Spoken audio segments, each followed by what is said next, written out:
Oke,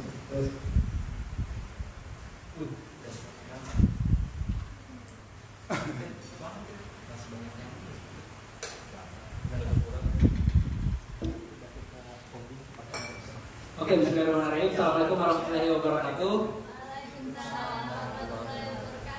Oke, alhamdulillah. Terima kasih teman-teman atas kehadirannya. Pertama-tama ya saya dan kita ucapkan puji dan syukur kehadirat Allah Subhanahu Wa Taala, Tuhan Yang Maha Esa, atas kesempatannya sehingga kita bisa berkumpul di tempat ini gitu. Sebenarnya untuk beberapa teman-teman yang mungkin satu alma mater kayaknya sudah familiar dengan tempat ini harusnya dan akan familiar nantinya. Perkenalan sedikit, nama saya Rahmat Ridha Mustaqim. Saya dan teman-teman memang belum lama ini menggagas movement yang namanya Milo, sebuah movement yang mengajak masyarakat itu lebih mengenal lebih dekat tentang data gitu, dengan berbagai macam perspektif segala macam. Alhamdulillah gerakan kita juga didasari dengan 3 pilar. Kita juga melakukan research and development. Bapak yang pegang kamera sebenarnya itu head of research-nya, cuma sekarang lagi magang sebagai dokumentasi. Nah, terus yang kedua kita juga sering adakan sharing seperti ini. Setidaknya selain kita riset, kita juga bisa menyebarkan ilmu-ilmu berkaitan dengan tentang data ataupun itu produk dan lain-lain. Dan yang terakhir kita juga mencoba untuk campaigning, mencoba terlibat aktif dalam peristiwa-peristiwa data ataupun teknologi yang terjadi di negeri kita ini. Nah, kurang lebih ada 3 pilar itu yang kita gerakkan. Nah, saat ini Milo memang rutin sebulan sekali ngadain Milo Data Talks gitu. Mulai sejak bulan Agustus kalau tidak salah kita melakukan. Alhamdulillah berjalan terus hingga Desember ini. Nah, pada kesempatan kali ini sudah ada 2 pemateri yang sebenarnya sudah luar biasa ya di tengah-tengah kita. Dua-duanya juga seorang perempuan yang dulu di masa kampus dan di luar kampusnya ini masih semangat akademisinya, semangat mengukir karya-karyanya itu masih luar biasa gitu.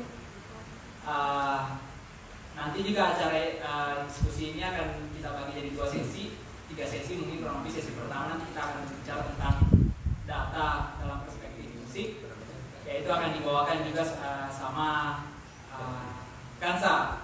Kebetulan teman orangnya sudah diskusi. Kansa ini kebetulan satu kampus. Sebenarnya nggak kebetulan.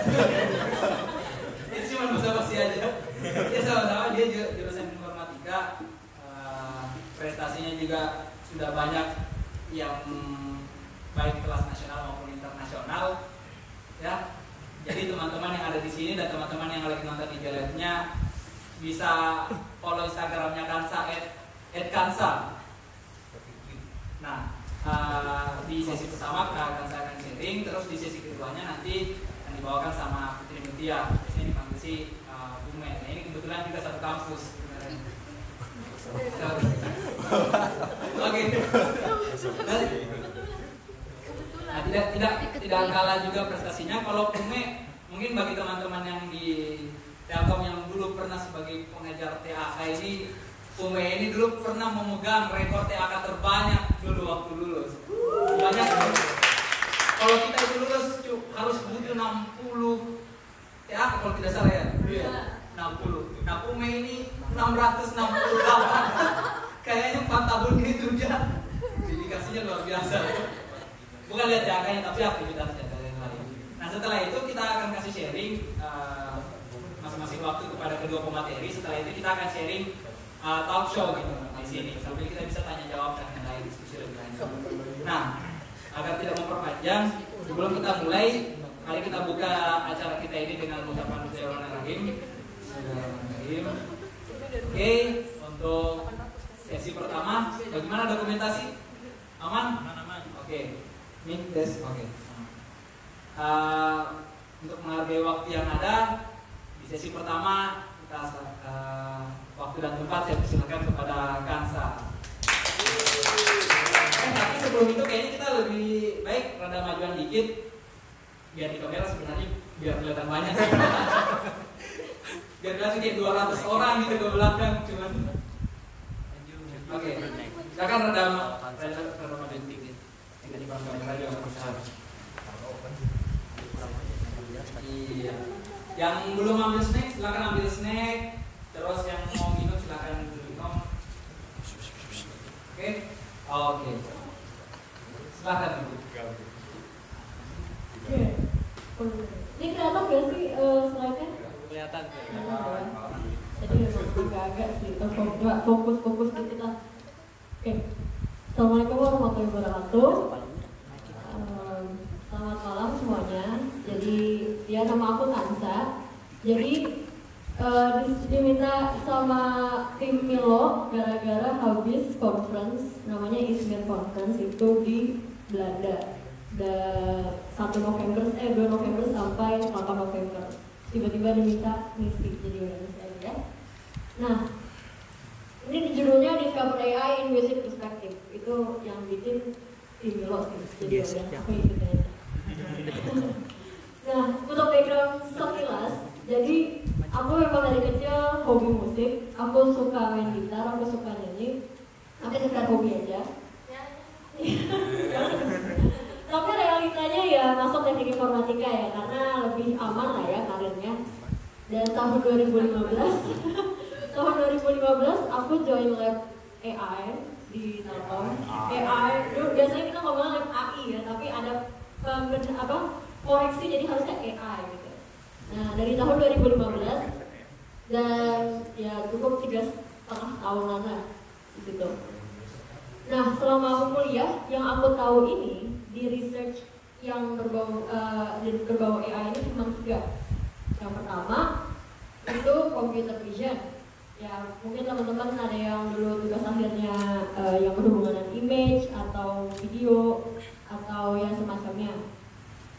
Terus ada juga natural language processing. Ini biasanya teman-teman kayak kata.ai gitu-gitu banyak yang main chatbot atau lain sebagainya. Terus ada speech recognition. Jadi kalau teman-teman pakai Android atau misalnya pakai iPhone Siri kan speech recognition, jadi dia mengenali dari voice ke text. Terus tahu Izmirnya dari mana gitu kan? Nah sebenarnya ini berawal dari pencarian topik tugas akhir. Jadi waktu dulu aku lagi iseng buka IEEE Explore buat nyari tugas akhir, topik tugas akhir. Saking penasarannya ada nggak sih riset yang berhubungan dengan musik, akhirnya pasti cari-cari, akhirnya nemuin ini automatic mood detection and tracking of music audio signal. Jadi gimana caranya si mesin itu bisa tahu ini musiknya moodnya kayak gimana sih, senang, sedih, marah, atau relax. Dan akhirnya aku ambil topik ini buat tugas akhir. Nah, karena di Indonesia sendiri itu susah, bahkan aku belum pernah menemukan dosen yang memang fokus AI-nya itu ke musik. Rata-rata yang 3 tadi kan. Dan akhirnya pas aku lihat, aku cari-cari semacam tutorial atau paper yang ada di Google dan sebagainya. Rata-rata mereka available resource-nya itu adanya di Eropa, Amerika, Kanada, Inggris dan sebagainya. Tapi kalau di Asia itu sendiri itu masih kurang resource-nya untuk AI for music. Dan akhirnya cuma satu-satunya solusi yang aku punya waktu ngerjain TA itu ya Bang Google.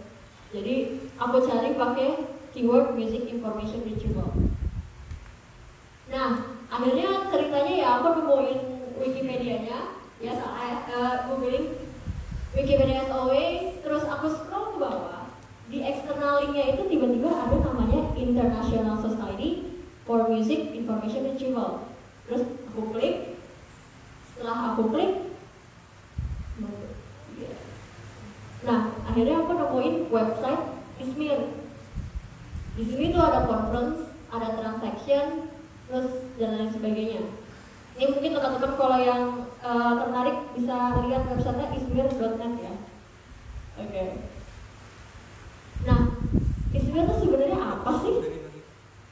Nah, Izmir itu singkatan dari I-nya itu internasional, S-nya itu society, M-nya itu musik, I-nya information, R-nya itu retrieval.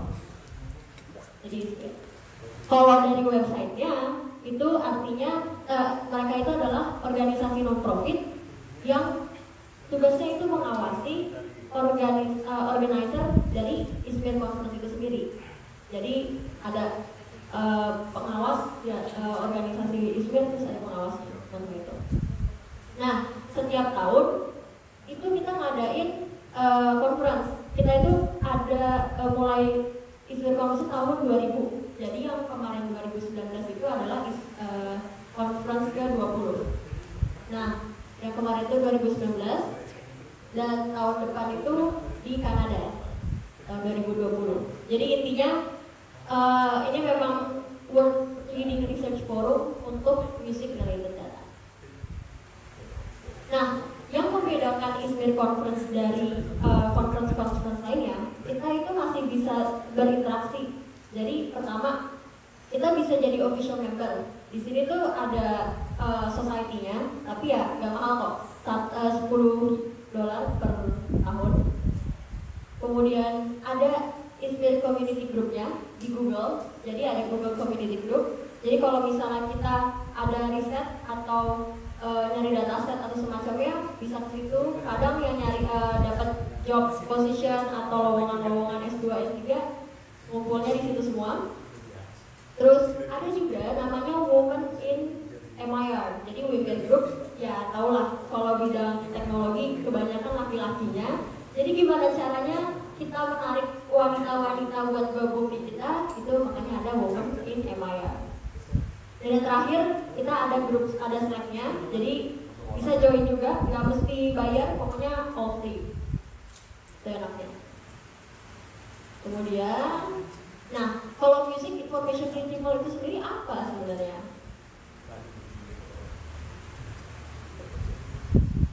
Nah, kalau dari Wikipedia tadi, MIR itu intinya adalah ilmu interdisipliner yang mengambil informasi dari musik. Itu secara tertulisnya kayak gitu ya. Tapi kalau misalnya mau aku jelasin, jadi karena dia bilang itu interdisipliner, jadi MIR ini nggak cuma satu bidang, nggak cuma musik aja. Jadi memang itu gabungan dari musikologi, ilmu musik, musik teori dan lain sebagainya. Terus ada signal processing, mungkin di sini anak IF semua ya. Oh, ada anak manajemen ya. Oke, jadi anak-anak FTE biasanya dapat materi signal processing, dapat DSP. Terus ada machine learning juga. Terus ada information retrieval, pengambilan informasi. Ada ilmu keperpustakaan dan user interface. Tapi sebenarnya untuk MIR ini nggak saklek doang gitu, masih ada cabang-cabang lainnya. Ini cuma contoh aja. Terus kalau data-datanya kayak gimana aja sih? Audio doang atau kayak gimana gitu? Nah sebenarnya kita ada ya audio pasti, karena kita pakai MP3, musik, dan gitu-gitu kan pakai audio.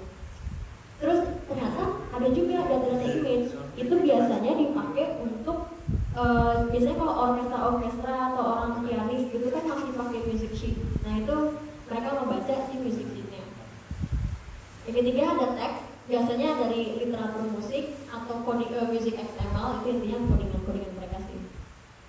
Terus ada MIDI. MIDI kalau misalnya teman-teman tahu nggak yang MIDI apa keyboard yang suka dimasukin langsung dicolok ke laptop, tahu nggak? Ya semacam itu, semacam itu lah. Pokoknya datanya tuh bukan audio, jadi memang langsung dari alat musiknya, dari keyboard langsung ke data, bentuknya MIDI. Dan yang terakhir itu ada video atau motion capture, ini juga termasuk MIR sih sebenarnya.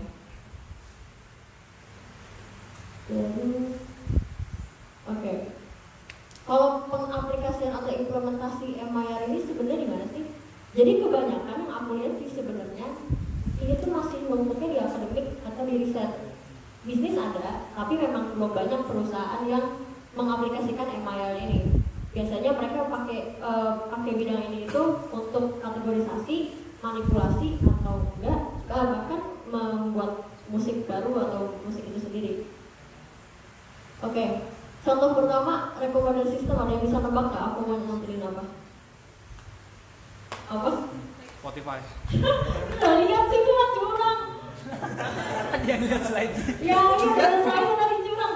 Iya, jadi Spotify memang udah kayak pioneer-nya gitu, walaupun dia memang bisa dibilang baru apa semacamnya, mereka sangat amat melatih rekomendasi sistem mereka. Jadi gimana caranya si user-user ini bisa mendapatkan musik yang sesuai personal taste mereka. Jadi aku personal taste misal lagunya ngebeat, misalnya Rahmi galau semua isinya kayak gitu misalnya. Jadi gitu. Contoh pertama itu rekomendasi sistem. Terus ada juga music track separation. Jadi intinya gimana caranya? Jadi ada satu audio, misalkan ada lagu yang isinya ada drum, ada gitar, ada vokal, ada bass, ya kan? Nah, gimana caranya kita bisa misahin itu semua tanpa kita harus benar-benar minta ke produsernya, minta kirimin dong filenya, daripada kayak gitu, langsung aja masukin. Contohnya ini dari Deezer. Deezer itu semacam Spotify tapi dia perusahaan di Prancis. Dia kemarin yang waktu conference dia ngeluarin splitter, jadi ngemisahin gimana kita bisa dapat vokalnya sendiri, drumnya sendiri, dan lain sebagainya sendiri. Kayak gitu. Yang ketiga, chord recognition. Ya, ini biasanya teman-teman di sini ada yang suka nyari chord ya di internet. Satu doang. Iya. Jadi biasanya kita kalau nyari chord buat main gitar, buat main piano, kita nyari di Ultimate Guitar kan, atau apa gitulah, nyari tiba-tiba. Terus kalau nggak ada, ya udah nggak jadi main gitu. Nah biasanya gitu. Nah di sini ada salah satu perusahaan di Belanda. Dia ini punya namanya Chordify. Ini tuh masih startup sih sebenarnya, bukan company yang gede. Jadi ada beberapa cara kita bisa searching di YouTube-nya, searching situ, pilih video yang mana, lagu yang mana, nanti dia bakal kenalin si chordnya apa aja. Dan kita juga bisa main bareng gitu. Jadi gitu. Terus yang terakhir, music generation. Nah, music generation itu sebenarnya impian para peneliti music information retrieval. Jadi gimana caranya bisa membuat musik tapi nggak pakai manusia gitu. Itu impian mereka, tapi memang nggak belum banyak yang bisa. Yang berhasil itu kemarin yang memang rata-rata sekarang terkenal itu Magenta. Ini punyanya Google Brain Team.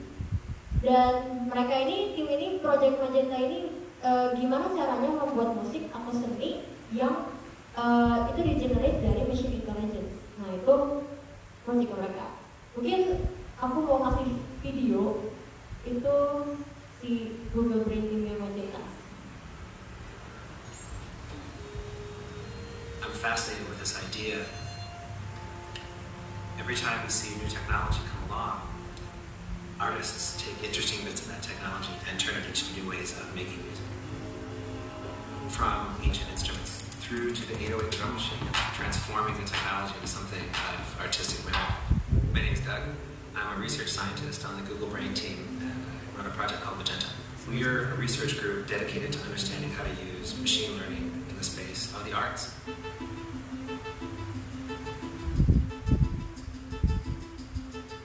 We're not trying to make music making easier.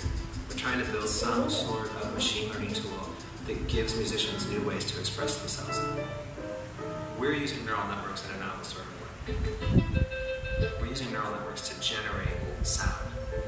Not the actual note that's playing, but the sound of the instrument. And one of the first projects we worked on was NSynth, which stands for Neural Synthesizer. The NSynth algorithm learns the core aspects of what makes each sound like it does, and then combine those characteristics, drawing a new sound that's not just a blending of the two original sounds. Okay, so the first surprise for me is that NSynth works at all, because it's technically a very complicated algorithm, and one that was hard to train.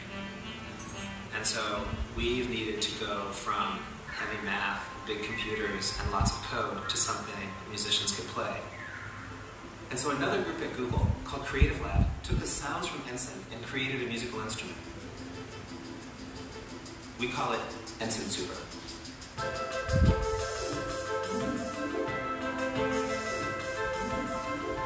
That's the wildest thing. Here's a flute.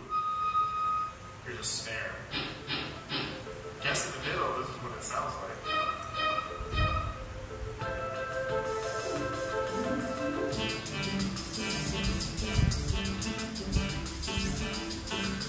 feel like we're turning the corner of what could be new possibilities. It could generate a sound that might inspire us.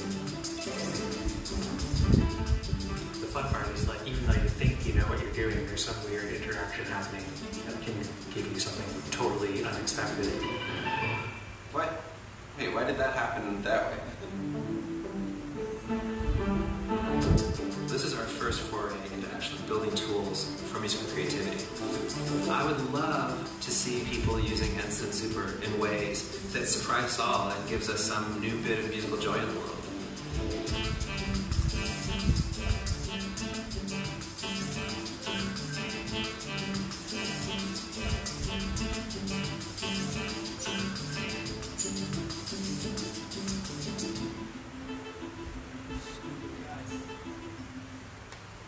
Oke, jadi itu memang riset open source nih, Ensign itu open source dari Google ya. Nah, itu salah satunya. Nah, sekarang I'm fat. pertanyaannya, music research that is interesting to do in Indonesia. Ini sebenarnya susah sih sebenarnya. Jadi aku berarti nggak tahu, karena jujur ngomong, waktu kemarin di conference itu, aku satu-satunya orang Indonesia yang benar-benar pertama dari 20 tahun ISMER itu berdiri, aku yang pertama. Itu yang jadi apa ya? Jadi bingung gitu kalau misalnya ditanya. Jadi kayak ya aku ada rencana mau misalnya kuliah kayak gitu, bidangnya ini. Terus pasti ditanya, emang buat Indonesia apa? Emang gunanya buat apa gitu? Itu sih yang masih belum bisa aku jawab sampai sekarang. Jadi aku bisa bilang ya itu pertanyaan paling susah untuk dijawab, dan aku masih butuh diskusi dari teman-teman sekalian. Mungkin Kak Pume, aku juga mungkin bisa diskusi tentang bagaimana membuat ini bisnis di Indonesia gitu kan. Siapa tahu ada gitu ya. Oke, next. Nah, sebenarnya ada sih musik-musik, teknologi musik yang udah ada di Indonesia. Yang pertama itu Kuasa. Kuasa itu tapi dia bukan AI, musik ini bukan AI, tapi dia developer untuk plugin di audio software. Jadi intinya ya mereka bikin gitar amplifier kayak gitu-gitu, semacam buat mixing and mastering gitu deh. Itu ada di Bandung, itu Kuasa. Itu juga yang pertama dia. Nah, yang kedua itu Sinergi Akustik. Sinergi Akustik itu dia juga yang konsultan akustik pertama dan berhubungan dengan audiovisual. Dan tujuannya tuh dia bikin studio home theater itu Bandung ada Bandung Creative Hub ya. Itu yang ngerancang juga Sinergi Akustik. Jadi gimana caranya bikin auditorium yang benar-benar proper gitu, suaranya nyampe dari ujung ke ujung kayak gitu-gitu. Itu Sinergi Akustik. Terus ya, is there any AI plus music gitu di Indonesia? Jawabannya mungkin belum ada gitu kan. Dan oke. Ini ada yang tahu nggak apa? Gamelan. Ada yang berbeda nggak? Apa? Hah? Main sendiri. Oh, iya. Jadi itu dia kan ditempel di tembok, gamelannya ditempel di tembok. Ini namanya gamelatron. Jadi memang dia intinya gamelan dicampur robot. Tapi yang bikin nggak bukan sakit hati sih, jatuhnya kaget aja sih. Yang bikin tuh orang Amerika, bukan orang Indonesia. Yang bikin itu Aaron Taylor Schaffner dari sejak 2008.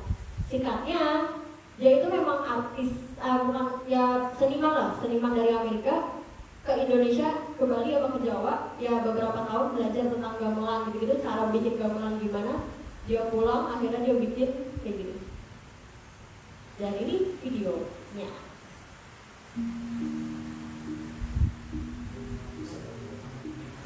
A gamelatron is a sound-producing kinetic sculpture.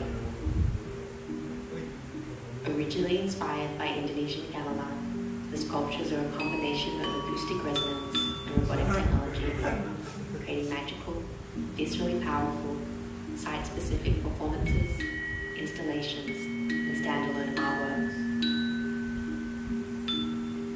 Aaron Taylor Kufner is the artist behind the Gamilotron project. Gamilotrons are installed all over the world, in museums and in public, private and community spaces. Each artwork is an exploration into the cross-section of sound, sculpture, technology and engineering, as well as the tension and harmony of using the modern and the ancient. Kufner works with Indonesian master craftsmen to hand-forge the goals. Then he fine-tunes the pitches and treats the surfaces, transforming them into sculptural elements. Next, he hand-machines all the robotic mechanisms, reduces the electronics, and fabricates the sculptural mounts, taking care with every detail. There is a simple app that allows the listener to choose which compositions the Gamilotron will play.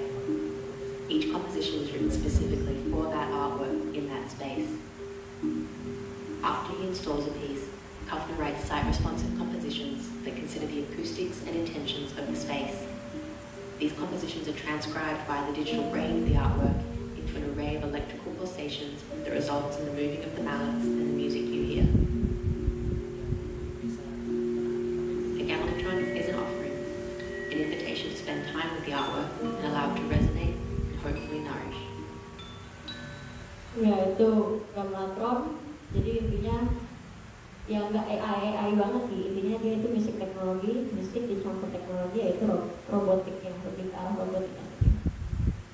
Oke, terakhir, should Indonesia get into AI and music? Menurut kalian gimana? Perlu nggak sih? Apa nggak usah? Menurut kalian gimana?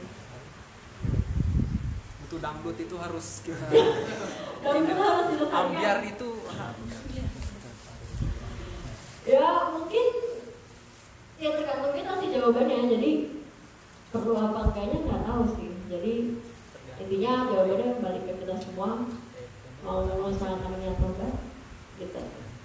Oke, yang presentasi hari ini terima kasih. Mohon maaf kalau ada salah. Assalamualaikum warahmatullahi wabarakatuh.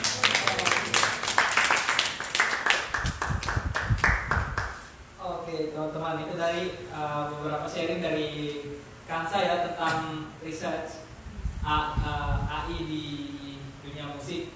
Luar biasa. Dari ada apa, Gamilotron Iron 4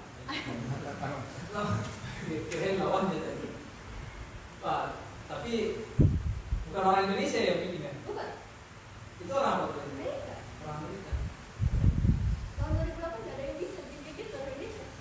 Bikin deh. Langsung. Oke, teman-teman, itu tadi dari Kansa sharing tentang AI dalam musik. Nah selanjutnya, tanpa berlama-lama kita lanjut lagi di sesi kedua sama Mac. Waktu dan tempat kita persilakan. Nah sebelumnya kita balik lagi deh. Yang udah mulai lumayan banyak, kayaknya kita rada maju ke depan aja.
Assalamualaikum warahmatullahi wabarakatuh. Dan semangat pagi. Pagi. Luar biasa. Selalu aku tahu kamu capek banget kan urus produk kita dulu. Ya jadi kenalin aku Putri Meotia, biasanya panggilnya Pume. Dulunya di sini sharing aja sih karena pas dengar-dengar ada dari OVO, ada dari Investri, Telkomsel dan sebagainya. Jadi di sini aku ingin sharing aja apa yang selama ini udah jadi experience aku, khususnya dulunya pernah jadi product owner di Tanijoy sebagai megang produk fintech training di bidang agriculture gitu.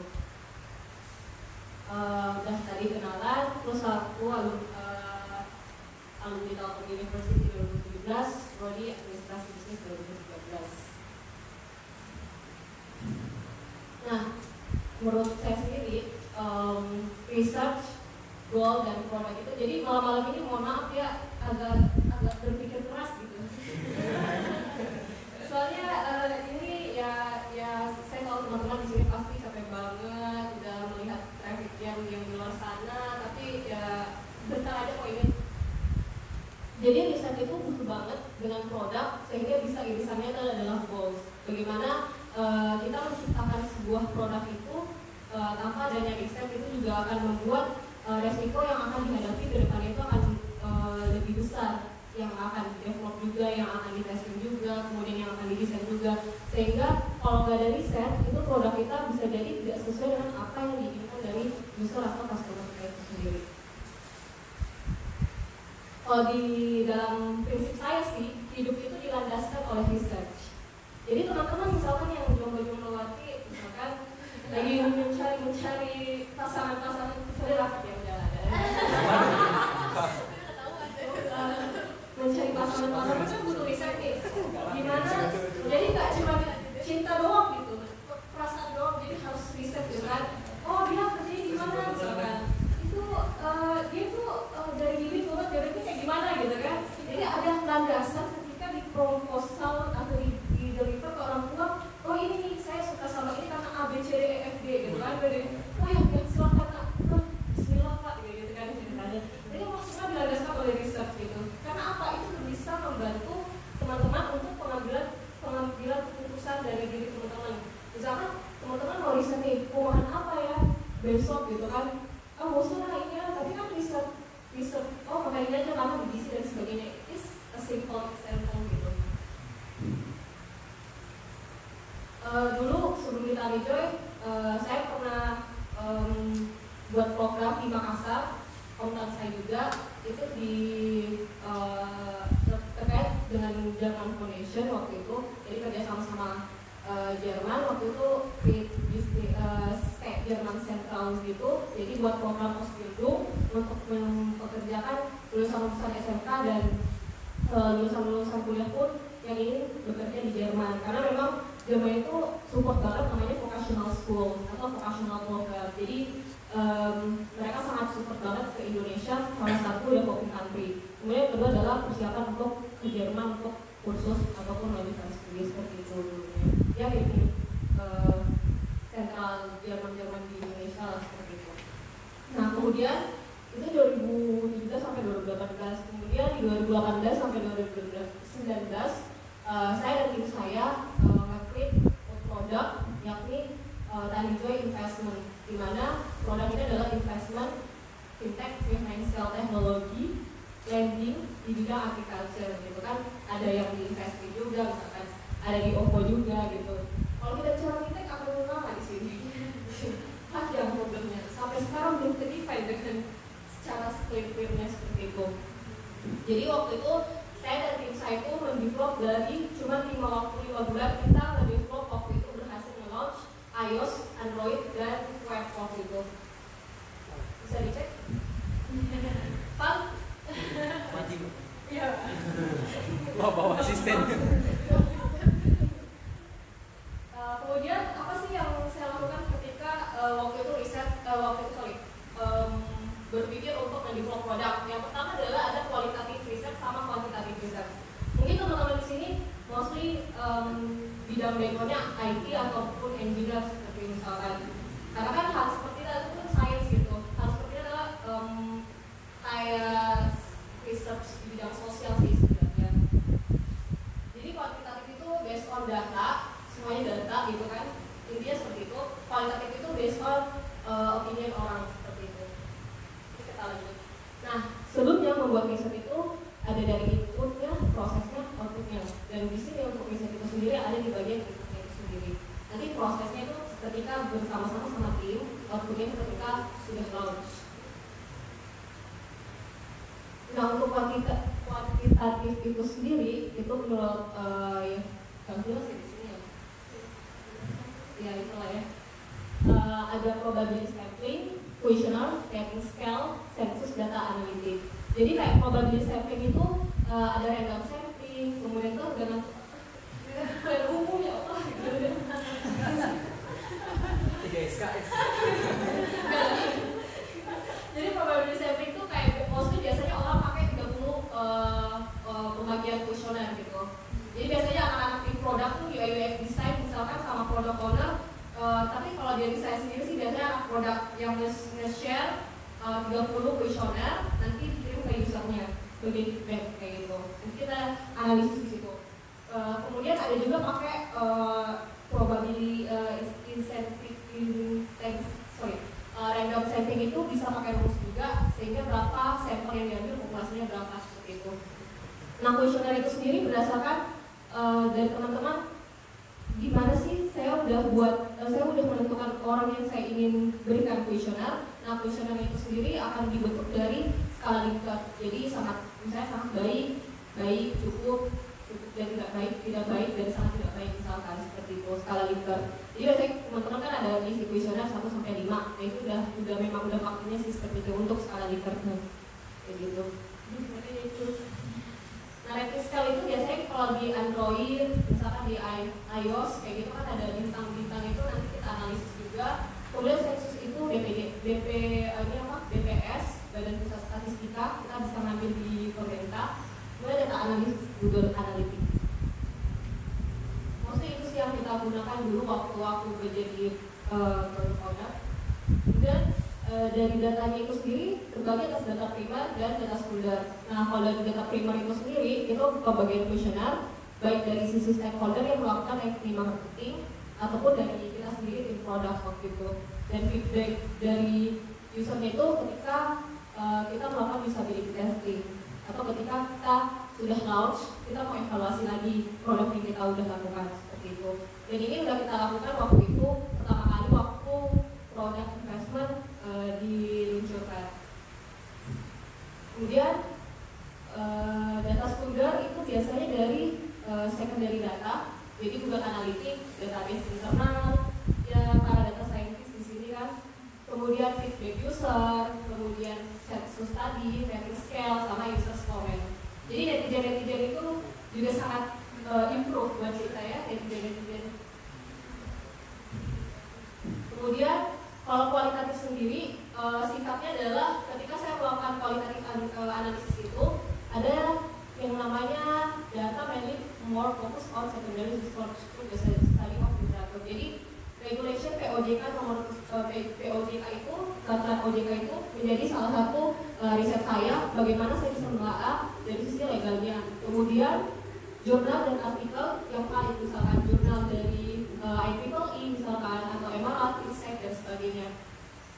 Kemudian dari tim produk saya kemudian setelah saya melakukan semua itu nanti akan interview expert atau memvalidasi apa yang telah saya lakukan dari referensi yang saya tentukan kayak gitu. Baru kemudian interview user persona. Nah, biasanya user persona ini diinterview sama tim produk saya. Tim produk saya itu terdiri dari UX research dulunya, kemudian UX designer dan UX writer gitu. Kemudian baru setelah mereka interview, saya lakukan kualitatif deskriptif, yakni melalui competitive analysis dan benchmarking. Jadi kayak lebih ke kayak analisis SWOT, tapi nggak usah terlalu kaku banget sih sebenarnya. Jadi apa strength-nya kompetitor A, kompetitor B, C dan sebagainya. Dan jujur yang paling lengkap itu waktu itu aku lagi kompetitif analisis itu produk investasi itu lengkap banget. Jadi kayak misi form-nya itu lengkap banget gitu kan.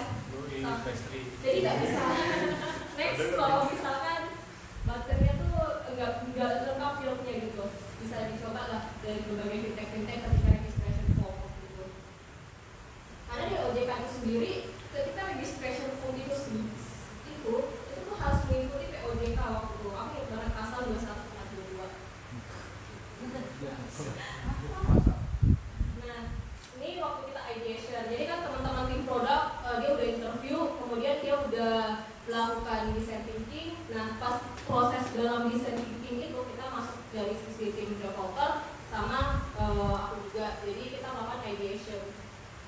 Mereka present apa yang mereka udah hasil interview mereka, dan kita memilih bagaimana solusi, memberikan solusi ke tim produk. Nanti PO akan memprioritaskan dan menyarinya lagi seperti itu, yang mana akan di develop seperti itu sih. Nah, sebagai product owner, atau mungkin ada yang bilang oh product manager itu sama product owner, product manager sejatinya itu berbeda. Jadi kalau misalkan dari teori itu sendiri sih, kalau product owner itu lebih ke internalnya, itu internal dari segi tim. Jadi dia klien minta apa atau stakeholder minta apa, dia makan dari segi internalnya. Sedangkan product manager itu dia membuat suatu produk yang akan di-deliver ke tim seperti itu. Jadi terus kemudian project manager itu lebih ke time, lebih ke prospek, lebih ke price dari whole seluruh project misalkan seperti itu sih. Jadi produk sih banyak banget insight dari divisi, misalkan di marketing, finance dan sebagainya. Aku mau minta dong, kamu develop ini dong, aku minta ini dong, aku minta ini dong, pusing kan, terus kayak gimana nih jadi prioritas. Nah dari sisi product owner ini yang harus ngambil handle, oh ini nggak bisa nih, karena ini harus lihat dari sisi timnya juga, dari time-nya juga, dari resource-nya juga, seperti itu sih. Udah sesuai ya Bapak. Jadi saya capek, ngantor gitu kan. Nah, tahapan research itu yang pertama adalah ini based on experience aku ya, mencari referensi yang valid. Jadi memang dari dulu, dari pas kuliah tuh emang sering kayak research gitu kan. Jadi waktu itu research kualitatif sih. Jadi ada POJK, terus Harvard Business Review, Deloitte, McKinsey, The Economic Journal dan sebagainya. Itu salah satu reference yang valid sih menurutku. Kemudian collecting data dan buat hipotesis waktu itu. Jadi semua yang referensi sudah dibaca nanti di collecting, kemudian hipotesisnya apa? Ada tahu nggak hipotesis itu apa? Hah? Dugaan sementara. Iya, ya dugaan sementara seperti itu.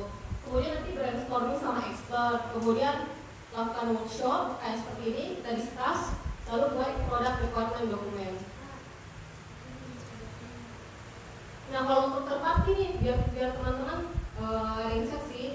Dulu saya kan selain nge-develop orang di internal, juga gimana caranya memilih third party yang tepat. Karena fintech itu harus bekerja sama another produk itu.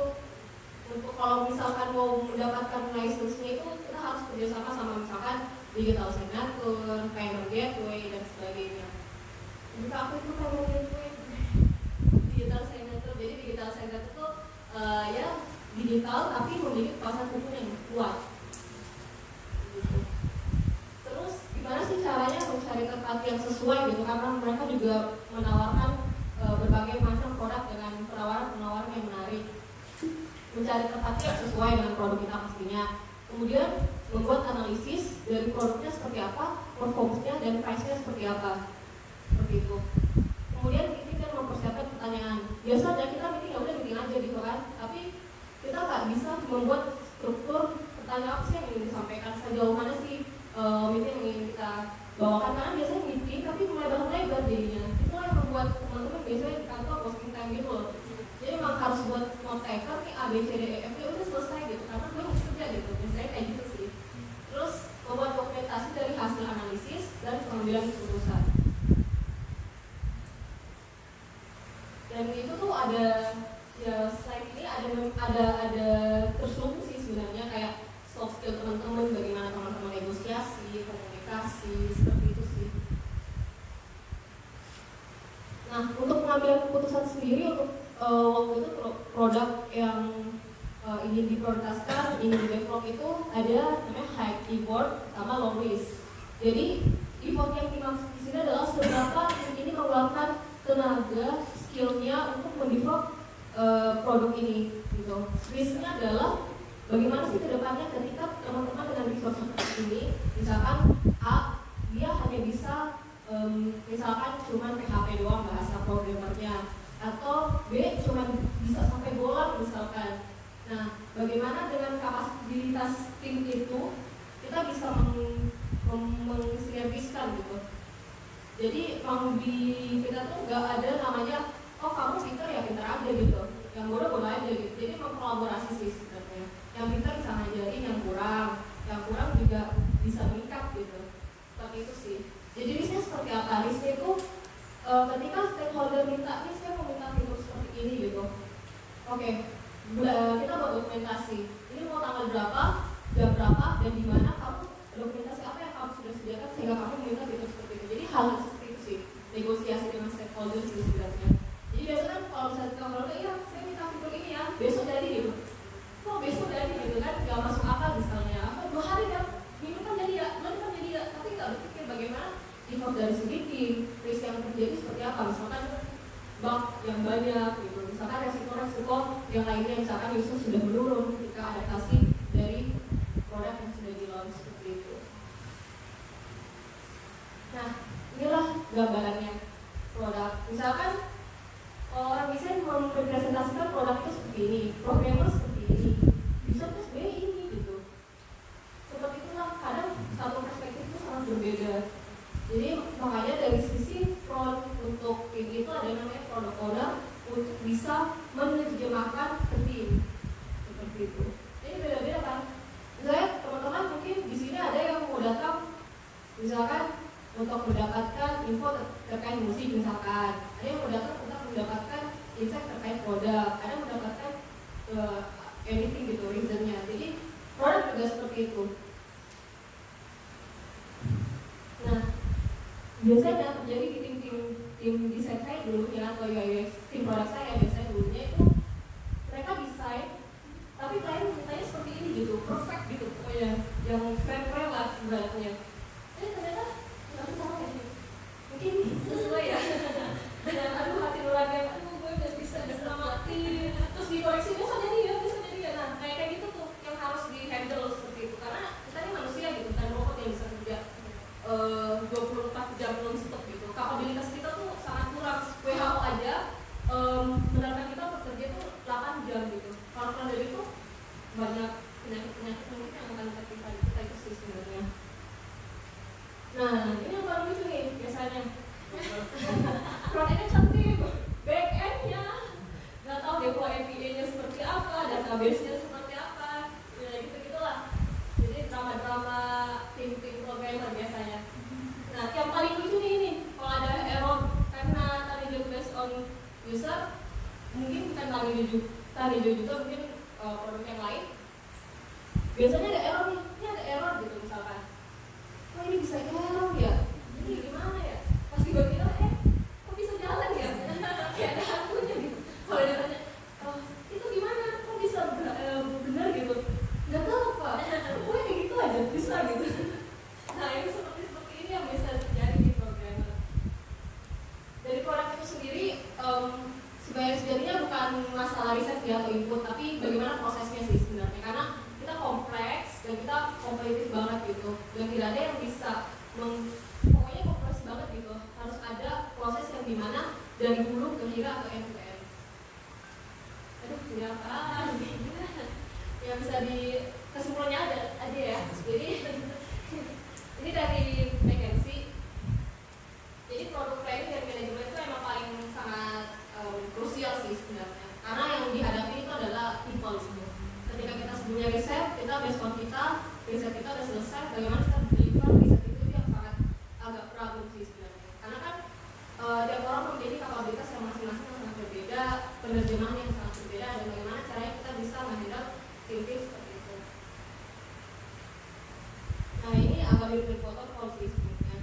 Jadi mostly sih dulu di company sebelumnya emang kayak gini kita produk strategi, kemudian idea generation ini biasanya kita desain di sini, kemudian screening dan evaluation. Kalau memang fitur ini sudah di launch sebelumnya seperti itu. Kemudian business analyst ini kita nggak ada, kemudian design dan develop, testing dan commercialization. Apa ini Kak? Jadi intinya sih sebenarnya produk owner tuh dari sisi knowledge leader-nya ada,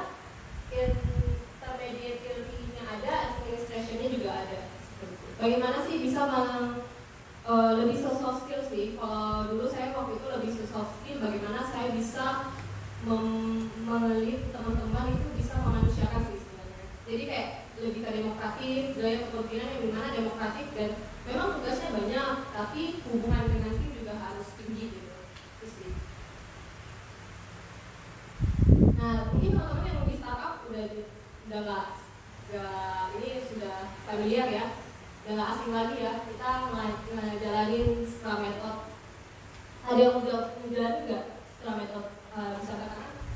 Yang udah ngejalanin Scrum Method?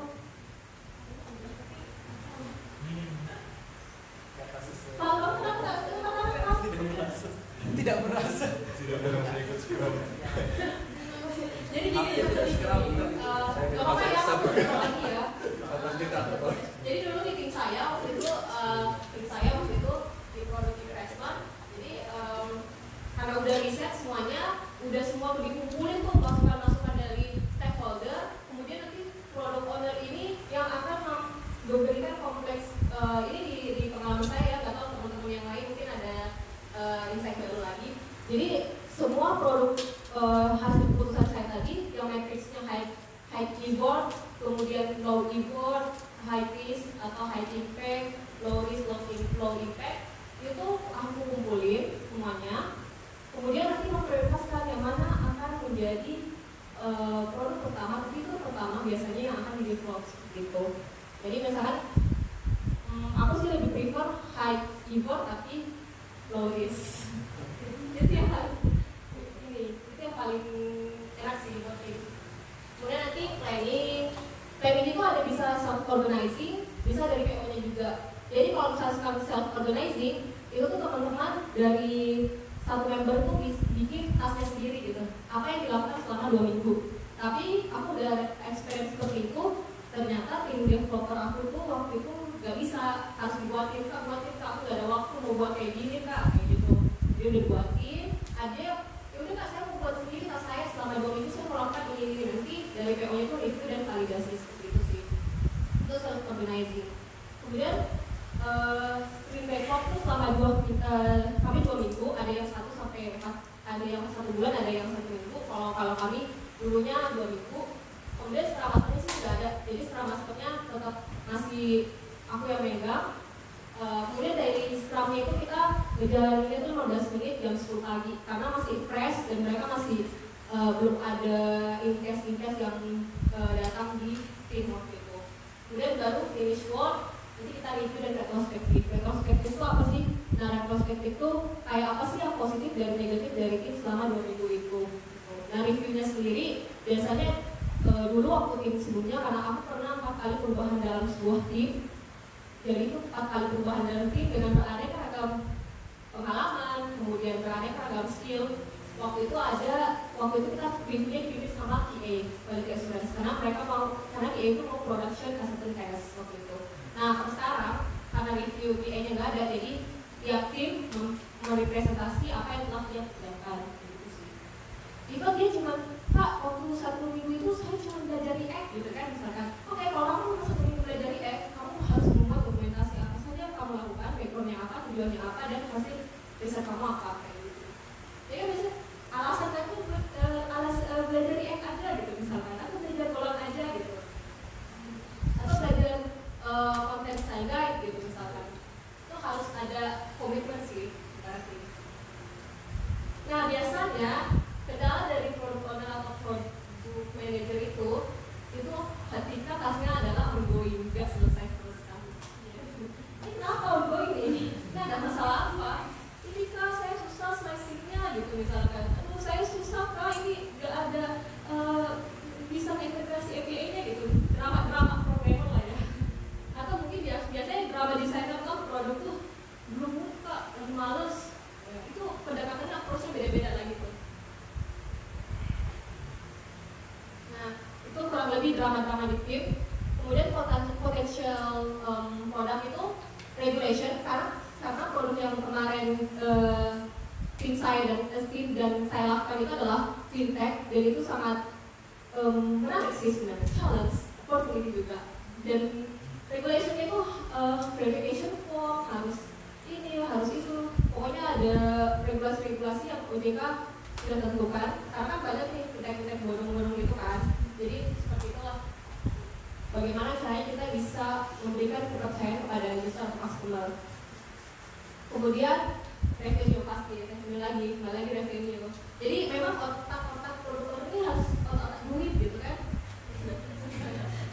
Jadi otak-otak duit. Jadi bagaimana caranya dia bisa mendevelop produk itu dari sisi kondisi user dan customer. Karena mau gimana produk yang didevelop ini berdasarkan user dan customer seperti itu sih. Nah, bisa kan teman-teman kayak gini makan Indomie gitu kan, enak banget gitu, pas bikinnya kayak gini gitu kan. Nah itu telah produk-produk yang memang kita belum bisa berekspektasi. Setiap user tuh punya sense-nya masing-masing seperti itu. Nah menariknya user tuh conscious atau feel. Jadi user tuh sebenarnya gini, ada yang mengatakan bahwa UX ada salah juga sih sebenarnya. UX yang bagus itu adalah UX yang user experience yang bisa memudahkan user. Tapi sekarang teman-teman ada user yang dia suka challenge. User suka challenge karena seberapa besar effort yang dia kasih. Misalkan nih promo, misalkan ya kemarin ada fintech lah memberikan harbonas gitu kan. Ya cuma sampai jam 3. Saking challenge dia mantengin kan. Dia mantengin tuh. Supaya bisa umroh gitu misalkan. Mantengin kan gitu. Misalkan. Jadi pas ketika user itu dapat, itu makin akan, wah ini gue effort banget nih bisa dapat produk ini, gue harus keep baik-baik. Misalkan teman-teman beli iPhone 11 gitu kan, effort kan, nabung dulu, investasi dulu, tapi ketika dapat, gue loyal banget nih, bagus banget ya. Artinya emang produk quality juga memang penting gitu.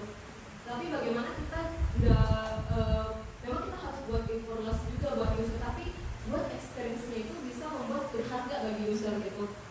Itu yang pertama. Yang kedua adalah informatif. Sekarang user tuh gak suka aplikasi yang easy tapi gak ada informasinya apa ini informasinya apa gitu kan. Nah kalau kita tuh ada UX writer waktu itu. Jadi UX writer tuh emang rules-nya itu untuk membuat caption konten-konten yang ada di dalam sebuah apps dan web seperti itu. Begitu sih. User sekarang tuh beragam dan unik. Dan teman-teman juga tahu kan, semua teman-teman juga beragam dan unik. Karena kita juga user di customer. Nah, janganlah ya seperti inilah produk-produk yang ekspektasi netizen begini, realitanya ekspektasi realitas kayak gini. Baiklah seperti ini. Setelah tadi terima kasih. Saya akhiri Assalamualaikum warahmatullahi wabarakatuh.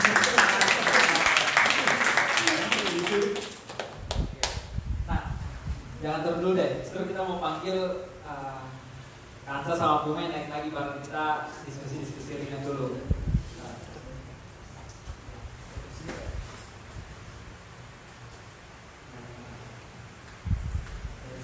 Panas. Ya, panas. Nah. Ya.